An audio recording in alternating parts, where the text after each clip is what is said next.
Assalamualaikum and good day. My name is Nur Athirah Binti Mohamad from the Faculty of Sports Science and Recreation UiTM Shah Alam. And today I'll be presenting my defense proposal titled Footwear Characteristic, Preference and Purchasing Intention among runners in Klang Valley. Thank you for your time, and I hope this presentation gives you a clear view of what my study is all about. So let's begin with the introduction. In recent years, running has grown in popularity not just globally but especially here in Klang Valley.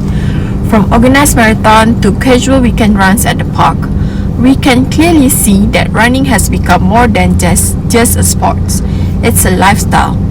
Now with this rise in running culture, footwear has become a crucial element. The right shoes can improve performance, reduce the risk of injury, and provide overall comfort. But what's interesting is that although the market offers a wide variety of shoes with high-tech features, most runners still make choice based on non-technical factors like how the shoe looks, what their friends say, or which influencer is wearing it. That brings us to the core focus of this study, which is to explore how specific footwear characteristics influence the intention to purchase among runners in Klang Valley. To give you some context, running started off as a basic survival activity, but over time, it's evolved into mainstream fitness trend in Klang Valley thanks to access to running tracks, gyms, and public parks. Participation in running events has surged.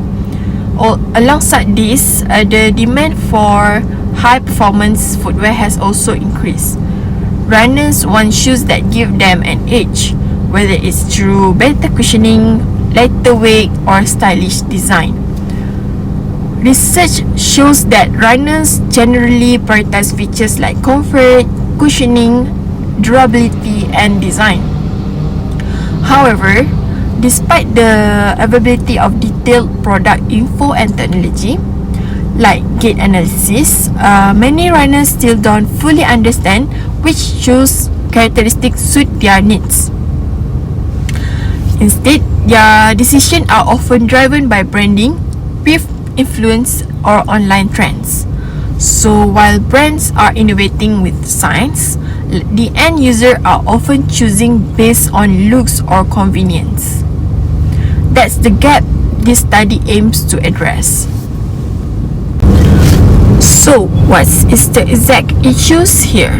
While there are plenty of international studies on running footwear preference, we have very limited data focused especially on Malaysian runners and even less on Klang Valley. Without this local insight, brands might not fully meet the expectation of Malaysian consumers. At the same time, runners might not be getting the right shoes for their needs, which can lead to discomfort, wasted money, or even injuries. So, this research is important because it helps bridge the gap. By understanding what runners in Klang Valley truly care about when buying shoes, brand retailers and even healthcare professionals can make better, more informed decisions. So, let's break down the questions I'll be answering in this study. First, I want to know what feature do Klang Valley runners care about the most when it comes to running shoes. This will help me how they will rank comfort, cushioning, durability, and style. Second, I look into their purchasing intention, like how likely are they actually buy the shoes they say they prefer. Third, I want to check if there's a real relationship between shoe characteristic and buying behavior. Are runners really buying shoes based on the features they say are important? And lastly, I'll compare their buying intention based on gender and how often they run.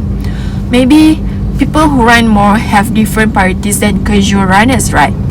So these 4 questions are what guide the entire research.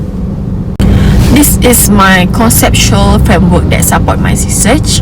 The independent variables are the key footwear characteristic, which is comfort, cushioning, durability, and design or style. The dependent variable is the purchasing intention, like whether or not a runner is likely to buy the shoes.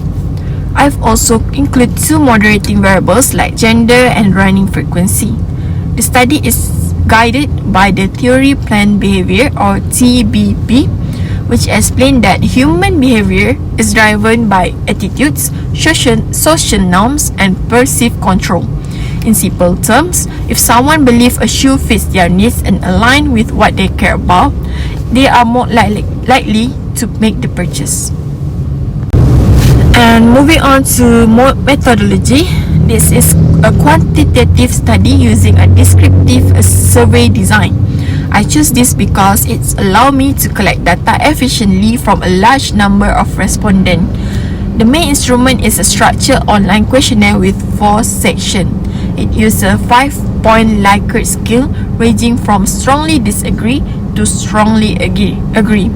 Before launching the full survey, I conduct a pilot study with 30 participants to test the clarity and reliability of the question.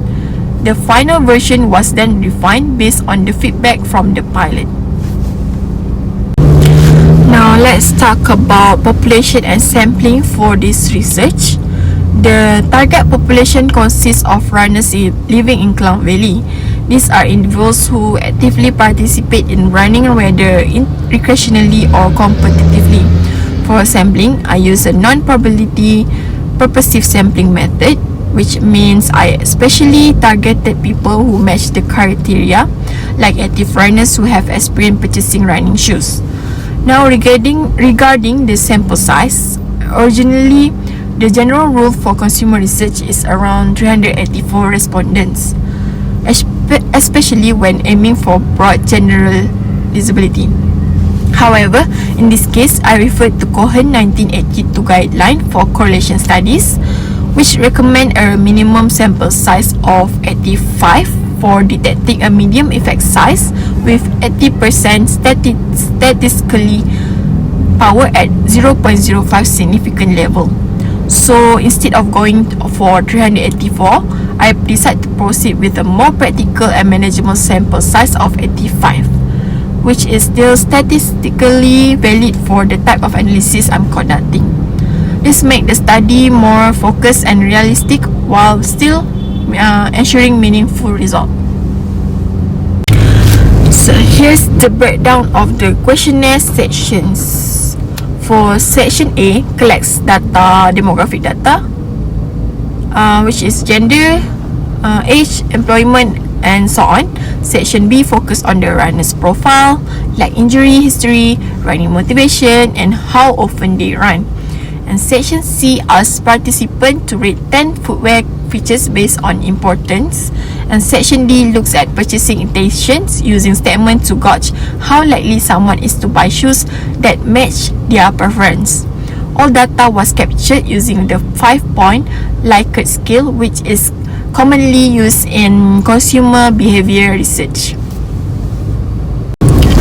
My data collection followed these 6 steps, which is first, I had regular consultation with my supervisor to align the title and approach.